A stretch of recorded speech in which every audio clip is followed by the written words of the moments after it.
अस्सलाम वालेकुम। जी बच्चे, जैसे कि हम पढ़ रहे थे, हमारे पास ली चैटलियर प्रिंसिपल था। तो ली चैटलियर प्रिंसिपल हमें क्या बताता था?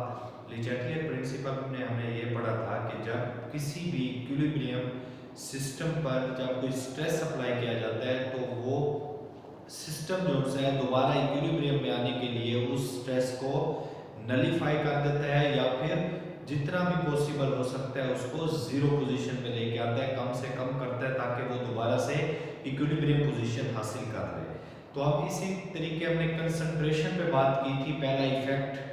दूसरा इफेक्ट जो आज हम बात करने जा रहे हैं वो हमारे पास है प्रेशर और वॉल्यूम पे। सबसे पहले हमारा प्रेशर और वॉल्यूम का रिलेशन देखना है। तो आपको पता है कि प्रेशर इनवर्सली प्रोपोर्शनल है किसके? वॉल्यूम के। इसका मतलब अगर प्रेशर आप बढ़ाएंगे और वॉल्यूम आपके पास क्या होगा? कम होगा। और अगर प्रेशर कम करेंगे तो वॉल्यूम आपके पास ज्यादा हो जाएगा। तो आज हमने देखना है कि ली चैटलियर प्रिंसिपल किस तरीके इफेक्ट करता है किसी भी इक्विलिब्रियम सिस्टम पे जब हम स्ट्रेस अप्लाई करते हैं। जब हमने पिछला लेक्चर पढ़ा था तो हमने स्ट्रेस अप्लाई किया था, कंसंट्रेशन बढ़ा दी थी या फिर कम कर दी थी।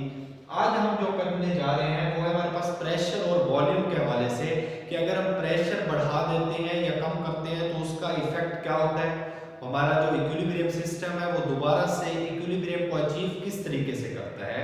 तो पहली हमारे पास बात होगी कि प्रेशर इनवर्सली प्रोपोर्शनल है किसके? वॉल्यूम के। अब दो इंपॉर्टेंट बात कि अगर आपने प्रेशर और वॉल्यूम चेंज करना है तो उसके अंदर दो कंडीशंस आपको दी जाती हैं, तब प्रेशर जो सा है वो इसके ऊपर ली चैटलियर प्रिंसिपल अप्लाई होगा, अदरवाइज अप्लाई नहीं होगा। तो दो कंडीशन कौन सी है? सबसे पहली ये आपके पास जो कंडीशन है वो है रिएक्शन इन गैस फेज। पहली बात तो ये जो आप रिएक्शन आप करवा रहे हैं उसका गैस फेज में होना लाजमी है। लिक्विड और सॉलिड पे ये जो हमारा प्रोसेस है ये प्रिंसिपल उस पे अप्लाई नहीं होगा प्रेशर और वॉल्यूम का। तो प्रेशर और वॉल्यूम का इफेक्ट अगर आपने देखना है तो उसके अंदर पहली शर्त है आपके पास कि गैस फेज होना लाजमी है, कि जो रिएक्शन आप करवा रहे हैं वो गैस फेज में हो। दूसरी शर्त क्या है? Mole of reactant not equal to mole of product. तो दूसरी शर्त आपके पास होगी कि रिएक्टेंट के मोल बराबर नहीं होने चाहिए प्रोडक्ट के मोल के। जब ये दो शर्तें पूरी हो जाएंगी तब इसके ऊपर ली चैटलियर प्रिंसिपल अप्लाई होगा और हम इसका प्रेशर और वॉल्यूम चेंज करके किसी भी सिस्टम का वो सिस्टम दोबारा से इस स्ट्रेस को नलीफाई कर देगा और दोबारा से इक्विलिब्रियम में आने की कोशिश करेगा, जिसके जरिए रिएक्शन या तो फॉरवर्ड जाएगा या फिर रिवर्स जाएगा। तो हमने कंडीशन देख ली। तो कंडीशन में पता चल गया कि जो आप रिएक्शन करवा रहे हैं उसके अंदर गैस फेज होना लाजमी है।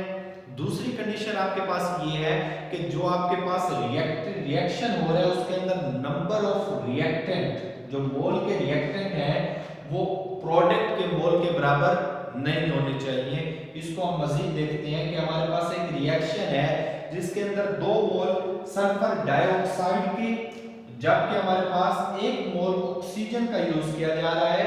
तो इसका मतलब रिएक्टेंट के अंदर हमारे पास 2 मोल मौजूद हैं, जबकि प्रोडक्ट 3 मोल मौजूद है। सॉरी, लेकिन 2 मोल तो सल्फर डाइऑक्साइड के हैं, 1 मोल आपके पास ऑक्सीजन का है। तो इसका मतलब रिएक्टेंट में टोटल आपके पास कितने मोल हुए? 3 मोल हुए। जबकि आपके पास प्रोडक्ट में सिर्फ सल्फर ट्राइऑक्साइड के 2 मोल बन रहे हैं। तो इसका मतलब यहाँ पे आपके पास रिएक्टेंट में टोटल 2 मोल इसके हैं और 1 मोल इसके हैं, तो टोटल आपके पास 3 मोल है। जबकि प्रोडक्ट में आपके पास 2 मोल है। इसकी वजह से अब क्या हो गया कि हमारी दूसरी शर्त पूरी हो गई कि नंबर ऑफ मोल जो है रिएक्टेंट के वो बराबर नहीं होने चाहिए नंबर ऑफ प्रोडक्ट के। तो इसी तरीके में ये पता चल गया। अब हम इसे अगर मजीद रिएक्शन की तरफ लेके जाएं तो हम देख सकते हैं कि हमने इसको दे दिया जो हमारे पास सल्फर डाइऑक्साइड है इसके नंबर ऑफ मोल को हमने A से रिप्रेजेंट कर दिया, जबकि number of mole of oxygen को हमने B से रिप्रेजेंट कर दिया। जब हमारे पास रिएक्टेंट A और B था तो हमारे पास प्रोडक्ट उस टाइम 0 था जब हमारे पास टाइम 0 था। इसका मतलब जब रिएक्शन स्टार्ट नहीं हुआ तो आपके पास प्रोडक्ट अभी फिलहाल नहीं बनी हुई। तो प्रोडक्ट जब नहीं बनी हुई तो आपके पास सिर्फ और सिर्फ रिएक्टेंट के मोल हैं। अब जब फर्दर रिएक्शन होना स्टार्ट हुआ तो आपके पास x प्रोडक्ट बनी, इसका मतलब रिएक्टेंट से प्रोडक्ट में बना। x आपके पास प्रोडक्ट बनी जब टाइम आपके पास इनफिनाइट था, कोई भी टाइम में जब आपके पास प्रोडक्ट बनना स्टार्ट हुई, तो आपने यहाँ पे लिख दिया कि अगर आपने नंबर ऑफ रिएक्टेंट निकालने हैं तो a माइनस 2x, क्योंकि ये आपके पास 2 मोल बनेंगे किसके, प्रोडक्ट के। तो आपने क्या दिया, a जो a की आपके पास रिएक्टेंट है इसको माइनस करवा दो 2x से, तो आपको पता चल जाएगा कि कितने a के मोल प्रोडक्ट में गए। इसी तरीके b के जो मोल है उसको भी माइनस करा दो 2x से, तो आपके पास फाइनल रिजल्ट निकल आएगा। तो ये हमारे पास 2x है। अब हम अगर इसको इक्विलिब्रियम कांस्टेंट में देखना चाहें तो Kc किसके बराबर होता है, प्रोडक्ट ओवर रिएक्टेंट के। तो हमने ये प्रोडक्ट ऊपर रख दी, नंबर ऑफ मोल उसको पावर में लिख दिया। उसके बाद हमारे पास रिएक्टेंट, उसको हमने नीचे लिख दिया। अब इसी को मैंने इस टर्म में लिखना चाहा तो SO3 की वैल्यू मेरे पास किसके बराबर थी, 2x के। अगर मैं वॉल्यूम के हवाले से देख रहा हूं तो इस सारों को किससे करेंगे, डिवाइड, वॉल्यूम से डिवाइड कर देंगे। तो आप देखें 2x मैंने ये प्रोडक्ट लिया, 2x के बराबर है ये, इसको मैंने वॉल्यूम से डिवाइड कर दिया, ये स्क्वायर ये वाला आ गया इसके ऊपर। इसके बाद आपने क्या किया, आपके पास सल्फर डाइऑक्साइड है तो सल्फर डाइऑक्साइड के पास है A-2x, तो A-2x को भी मैंने V से डिवाइड कर दिया और इसके अंदर भी नंबर ऑफ मोल कितने हैं, 2 हैं। ठीक है, ये 2 आपके पास नंबर ऑफ मोल है तो मैंने 2 पर लिख दिया। इसके बाद B-x है अगर, तो आप क्या करेंगे, B-x जो है इसको भी डिवाइड करा देंगे वॉल्यूम से। अब होगा क्या जी, आपके पास ये वॉल्यूम और ये वॉल्यूम आपस में कैंसिल आउट हो जाएंगे, तो जो ये वॉल्यूम होगा ये ऊपर आ जाएगा। तो आप देख सकते हो ये 2⁴x² और ये वाला वॉल्यूम ऊपर आ गया, नीचे आपके पास बचा A-2x का स्क्वायर और B-x। तो इसका मतलब आपको ये पता चल गया कि Kc आप डायरेक्टली प्रोपोर्शनल है किसके, वॉल्यूम के। इसका मतलब अगर वॉल्यूम आप बढ़ाओगे तो इसका मतलब Kc की वैल्यू आपके पास बढ़ जाएगी, और अगर आप वॉल्यूम कम करते हो तो आपके पास Kc की वैल्यू कम हो जाएगी। ये हम वॉल्यूम के हवाले से हमने देख लिया कि वॉल्यूम का क्या इफेक्ट होगा। तो अगर वॉल्यूम हमारे पास डायरेक्टली प्रोपोर्शनल हुआ Kc के, तो हम देख सकते हैं कि वॉल्यूम बढ़ाने पे Kc की वैल्यू भी बढ़ जाएगी, वॉल्यूम कम करने पे Kc की वैल्यू कम हो जाएगी। तो इसको अगर आप की पॉइंट में याद करना चाहें कि हमारे पास प्रेशर का क्या इफेक्ट होता है, तो आपने इस बात को समझ लें कि आप जब कोई रिएक्शन में प्रेशर बढ़ाते हैं, ये रिएक्शन है, फॉर एग्जांपल मैंने इस तरफ से प्रेशर बढ़ा दिया, मैंने इस जगह से प्रेशर को बढ़ा दिया।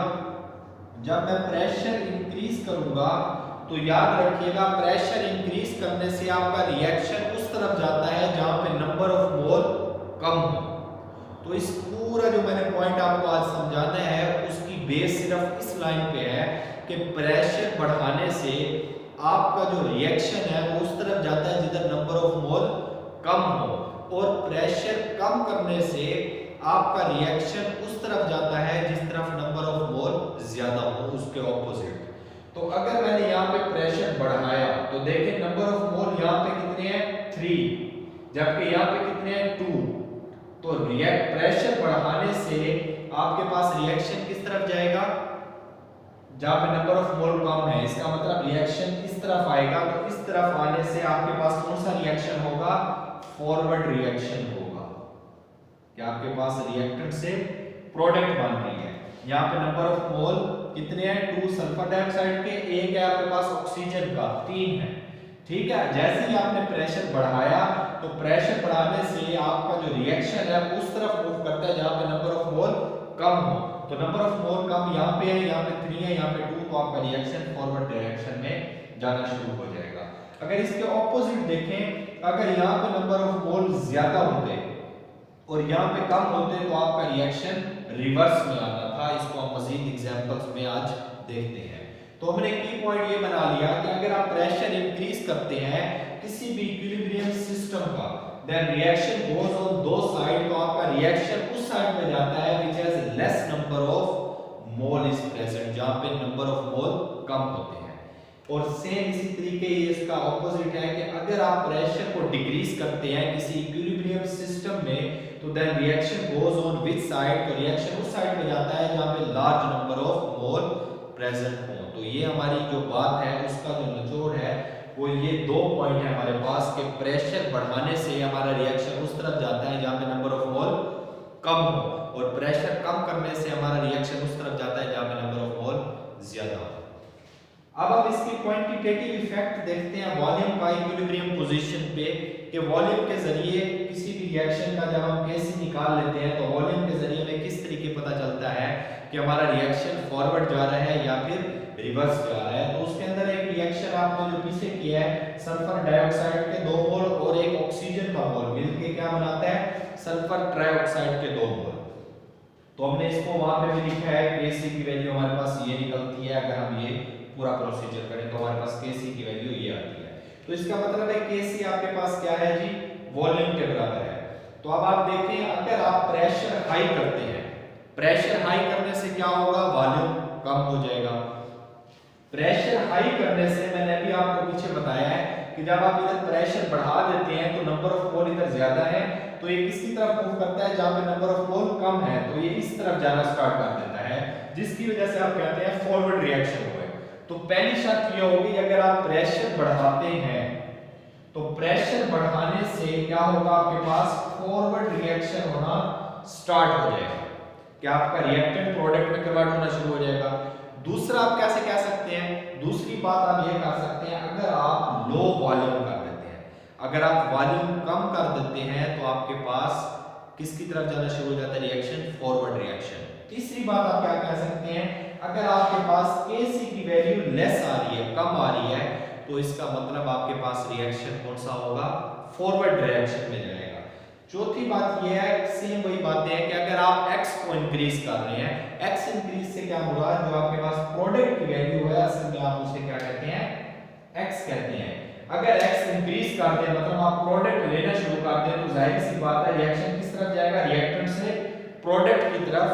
तो आपके पास जो रिएक्शन होगा वो कौन सा होगा, फॉरवर्ड रिएक्शन होगा।